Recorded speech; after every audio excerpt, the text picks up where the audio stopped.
Bismillahirrahmanirrahim. Qala rabbi shrah li sadri wa yassir li amri wahlul 'uqdatam min lisani yafqahu qawli. Allahumma iftah 'alaina hikmataka wa anshur 'alaina min khazaini rahmatika ya arhamar rahimin. Rabbi yassir wa la tu'athir, rabbi tamim bil khair. Allahumma salli ala sayyidina Muhammad. Assalamualaikum warahmatullahi wabarakatuh. Kepada sahabat-sahabat media sosial saya, para YouTubers, sahabat-sahabat saya daripada Instagram, sahabat-sahabat saya daripada Twitter, sahabat-sahabat saya daripada Facebook, dan yang mengenali saya, para jemaah dan semua yang dirahmati Allah Ta'ala sekalian. Okey, hari ini kita kupas tentang bab fiqh munakahat.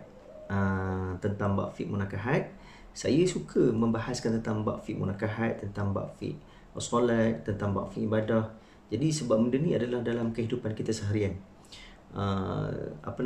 Benda yang kita akan lalui hari-hari. Contoh nak solat, nak berkahwin. Berkahwin ni bukan hari-hari, tidak. Tapi kita sehari-harian kita bersama dengan pasangan kita. Sama juga macam solat.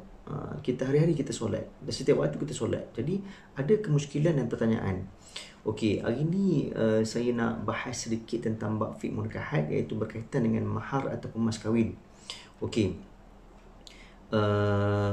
Mas kahwin ni adalah wajib untuk kita bagi kepada isteri kita ataupun bakal isteri kita.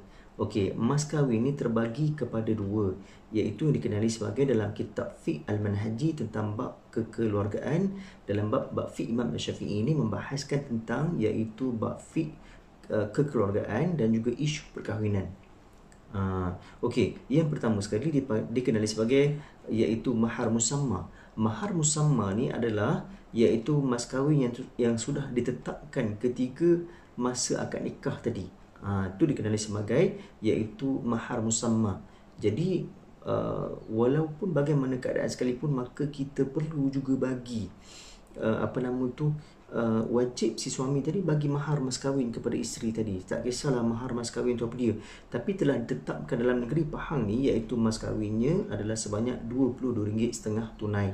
Dia bergantung kepada penguasa agama, pemerintah agama di sesuatu kawasan tersebut. Macam contoh di Pahang, iaitu Sultan di Pahang ni, iaitu dia menetapkan RM22.5 tunang. Ada orang tanya pada saya, Ustaz, kenapa tak naik-naik ya? Macam negeri lain dah naik. Itu negeri lain, sebab kita bergantung kepada penguasa agama ataupun bergantung pada sultan yang berada dalam daerah kita ataupun negeri kita. Dia bergantung kepada negeri-negeri ataupun bergantung pada sultan-sultan ataupun penguasa agama di kawasan tersebut. Macam contoh, di Selangor ada yang 300 ataupun ada yang 100 ataupun 200. Macam di Pahang RM20.5 tunai, ataupun macam di Kedah mas kahwin dia berapa, di Melaka mas kahwin dia berapa. Dia bergantung kepada keadaan situasi sesuatu tempat tersebut. Okey. Yang kedua pula iaitu dikenali sebagai mahar musamma muajjal. Mas kahwin ni iaitu yang boleh ditangguhkan ataupun berhutang. Maka kita boleh menangguhkan mas kahwin tadi dan kita boleh berhutang dengan isteri tadi. Contoh macam ada orang akad nikah saya, Muhammad Fazli bin Johari, aku nikahkan kau dengan Salmah binti Bacik dengan berwakil wali ayahnya kepada aku dengan mas kahwinnya sebanyak RM22.5 hutang. Jadi bila hutang tadi, maksudnya si suami tadi kena bayar balik selepas seusai akad nikah tadi. Tapi jangan tunggu terlampau lama. Mungkin pada zaman dahulu, masa tahun 1970-an, masa tahun 1950-an ataupun tahun 1990-an, mereka berhutang sebab nilai pada tahun 1990-an dahulu iaitu RM20. RM22 itu adalah nilai dia seperti seekor kerbau. Tapi nilai RM22.5 sekarang ni, nilai dia lebih kurang macam kalau kita nak beli iaitu sekotak ukuk. Nilai dia, nilai dulu dengan nilai sekarang lain. Walaupun bagaimana keadaan sekalipun, walaupun kita berhutang, kita wajib juga bayar kepada isteri tadi. Contoh, ada orang bertanya kepada saya, Ustaz, boleh tak kalau kita ambil balik mahar tadi, ataupun boleh tak kalau kita nak pinjam mahar tadi? Boleh, dengan syarat kita kena minta dulu kepada isteri tadi kebenaran daripada dia. Kalau dia tak bagi, kita tidak boleh ambil. Contoh si suami tadi yang, boleh tak kalau saya nak pinjam RM2.5 ni, nak beli kotak ukuk, kita kena minta dengan dia, tapi kita kena bayar balik. Sebab wajib itu nafkah pertama tadi. Sebab mahar tadi iaitu mas kahwin tadi adalah nafkah pertama si suami bagi kepada isteri. Sebab itulah bila mana kalau contoh selepas saja diijab kabulkan, macam contoh saya mengakad nikahkan pasangan pengantin tu, saya akan buat satu iaitu adat penyerahan mas kahwin. Saya akan beritahu kepada si suami tadi, okey, lepas akad nikah ni baca taklid dan tolong bagi nafkah pertama awak kepada isteri tadi. Saya akan beritahu kepada dia, lafazkan.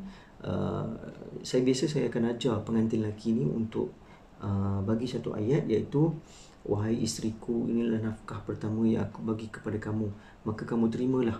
Jadi si isteri pula akan jawab, wahai suamiku yang tercinta, aku menerima nafkah pertama yang kamu bagi pada aku ini, iaitu sebanyak RM20.5 tunai. Lepas tu nak sebut kata I love you, sebutlah, tak masalah pun. Jadi pada ketika itu proses ataupun adat memberi mas kahwin tadi ataupun mahar tadi akan berlaku ataupun berlangsung selepas seusai akad nikah tadi. Biasa kalau macam contoh, kalau individu tu berkahwin dengan saya ataupun contoh saya kahwinkan dia, maka saya akan suruh dia buat adat tersebut, sebab nak mention kepada semua orang bahawasanya bahawa nafkah itu sangat penting untuk kita bagi kepada pihak wanita tadi. Tidak boleh mengabaikan tanggungjawab sebagai seorang suami ataupun tanggungjawab dia untuk memberi nafkah kepada isteri tadi. Okey. Maksudnya dua tadi saya beritahu, okey, iaitu mahar musamma, iaitu mas kahwin yang sudah ditetapkan dalam masa akad nikah. Waktu akad nikah tu tertetapkan, kalau macam 100 katalah, kalau RM20 lah. Dan yang kedua pula iaitu mahar musamma muajjal, iaitu pemberian yang boleh ditangguhkan ataupun boleh dihutangkan. Tidak menjadi masalah. Jadi kalau mereka tak mampu untuk bayar RM20.5 tadi, maka boleh berhutang, tapi kena bayar balik, wajib kena bayar balik. Tapi saya nak pesan kat sini, kalau boleh tuan-tuan dan puan-puan serta adik-adik yang bakal mendirikan rumah tangga, kalau boleh mahar mas kahwin tu ikutlah ketetapan yang ditetapkan oleh negeri ataupun sesuatu jabatan agama tersebut. Jangan kita nak buat sesuka hati untuk menaikkan mahar ataupun mas kahwin tadi. Kena berbincang balik dengan iaitu Al-Fadhil Qadi di daerah tersebut dan juga perbincangan daripada pejabat agama. Kita tidak boleh membelakangkan pejabat agama ataupun jabatan agama. Kena beritahu dulu kepada dia. Kalau dipersetujui oleh pihak jabatan agama, maka baru bolehlah kita nak letakkan hantaran tersebut, mas kahwin tersebut, Dan satu lagi saya nak mention kat sini, kalau boleh jangan letakkan iaitu barang hantaran terlampau tinggi sangat kepada pihak pengantin lelaki sehingga mereka sanggup berhutang dan sebagainya. Kalau boleh elakkan. Yang ni banyak berlaku bila mana pengantin lelaki ni terpaksa berhutang dengan ahlung sebab nak lunaskan iaitu bayaran wang hantaran perkahwinan dia. Contoh macam RM10,000, RM18,000, RM17,000. Tengok keadaan dan bergantung pada uruf dan keadaan zaman sekarang ni. Kalau sekiranya keadaan sekarang memerlukan hantaran itu dinaikkan, maka dinaikkan. Tapi kalau tak boleh, jangan dinaikkan sebab kesian kepada pengantin lelaki. Jadi saya rasa sekadar itu saja untuk makluman kepada adik-adik yang bakal mendirikan rumah tangga. Dan insya-Allah semoga saya doakan kepada adik-adik semua rumah tangga anda bahagia hingga sampai syurga dan barakallah. Dan saya rasa sekadar itu saja. Wabillahi taufiq wal hidayah. Wassalamualaikum warahmatullahi wabarakatuh.